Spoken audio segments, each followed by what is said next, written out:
Good afternoon, Alpha Field Test here. I gotta do a seam tape repair on my Gore-Tex jacket. So, I got soaked the other day. I mean, this is an old Marine Corps Gore-Tex jacket, so I mean, it's already been used and abused. So some of the tape's starting to come off. So I was using shoe goo before to kind of like fix some of it, but that was only a temporary fix. So I got this fabric seam tape to match the Gore tape that's originally in it. So like this is what I got. I got it from Amazon. Green. It's 30 feet, roughly 30 feet of tape. And you just set it on linen and cotton and you press for 10 seconds. Now I actually took this spray bottle here and sprayed it down. I mean, my iron can do the same thing, but it was just quicker to do it that way. But anyways, so far it's been working really good. I'm up to here so far. I mean, you can see the difference from where. So you set it on the linen and then you hold it for 10 seconds. So I got wax paper keep it from burning the fabric, which so far it's actually working really great. Let me switch the angles here and set this up so I can actually start doing a little bit of it. Alright, get all this crap out of the way. Hopefully my stepdad don't see this video before Father's Day, because those stickers are something I was working on for him for Father's Day.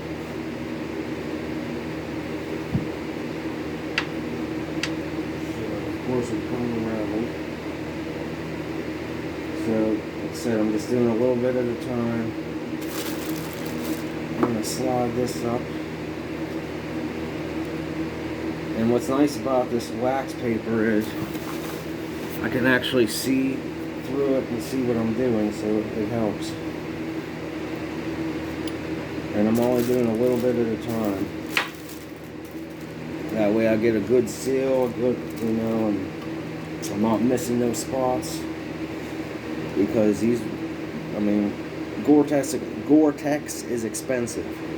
So, in order to replace it right, you might as well take your time and do it right.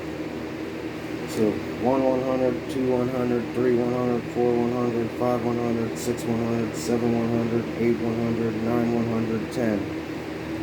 Slide down to the next spot. 1 100, 2 100, 3 100, 4 100, 5 100, 6 100, 7 100, 8 100, 9 100, 10. So I'm actually putting a lot of body weight into this as I'm pushing down. And then as I do that, so I get that main part done, and I'll just go over it, like you would a normal iron. Just go in tight circles. Keep the iron moving slowly over it and keep pushing down hard. The harder you can push it, the better. Push it real hard. Push it. Push it real good. Oh, I knew that was going to get stuck in my head. I didn't even want to say it.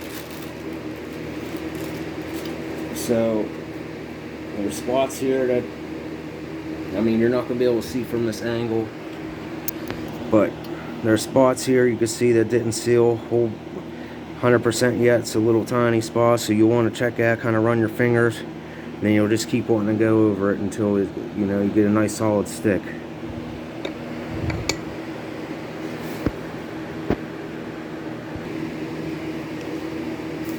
Alright, so we're about right here.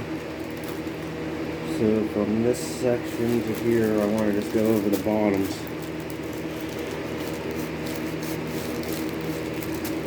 Because it's like right on where the drawstring is. So it's actually hard to get this bottom, I wouldn't say hard, but it's hard enough to get this bottom to fully stick all at once. So you just got to go over it a little bit. No big deal. I mean, a few seconds at a time saves you a couple $100 from having to buy a new Gore-Tex coat or something.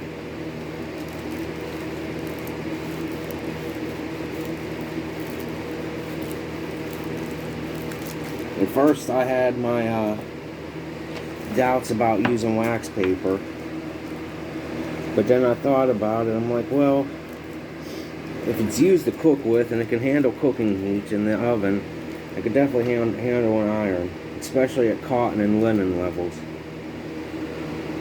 Even though those are kind of like some of the highest levels on my iron, but it still has no problem holding it.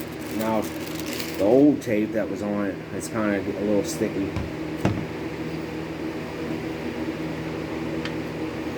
So we'll just pull up, make sure I didn't forget nothing. Okay, so that spot's a little, which is okay.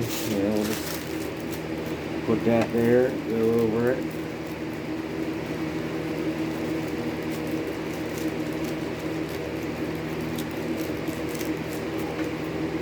We'll just actually put that on for a few more seconds. And what's nice doing it on a low table or something like low like this, you can use a lot of your body weight. I mean, you don't got to push too hard, but I would say at least 50, 60 pounds of pressure is good.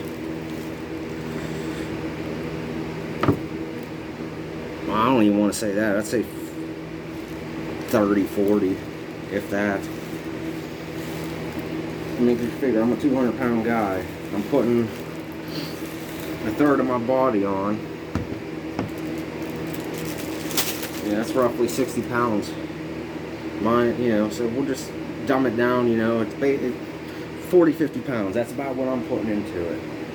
Do you really got to put that much into it? No.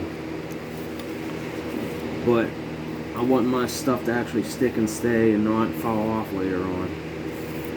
So I'd rather put in the extra work and time doing it right and doing a little bit extra than it not working. And then wasting money that I just spent on this tape, you know.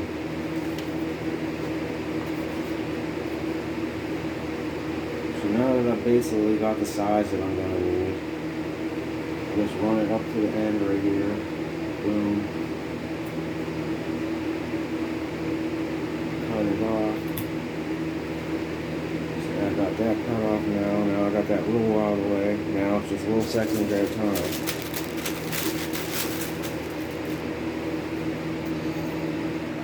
Well, now you can see I got it all done. One continuous seam the whole way across. It's on there nice and solid. Now I'm going to let it cool down and let the tape actually do its job. Make sure I didn't miss any spots. You know, I'll go over it again after it cools down, but that could be a mistake. Some people on the comments I've seen, like for this product, they may not have left it cool down before they started moving it around and the tape would have loosened up. That's one possibility. The second thing is, you always want to scrub this stuff clean. You want to make sure you get everything off of it. Because if not, then whatever debris and junk under it, it's going to make the tape fall off. So the marine field tarp is literally going to be the next one I'm going to be seam taping today. So I'll probably have a video on that here in a couple minutes. I'm going to do 2 separate videos, so we're not going to have a bunch of long videos. Because that's a whole complete different fabric and it might be a different problem, so we'll find out how that works. Fabric on one side, sort of rubberized on the other, so I'm not 100% sure if I'm going to be able to do it. So I'm going to do a tiny little tester piece first.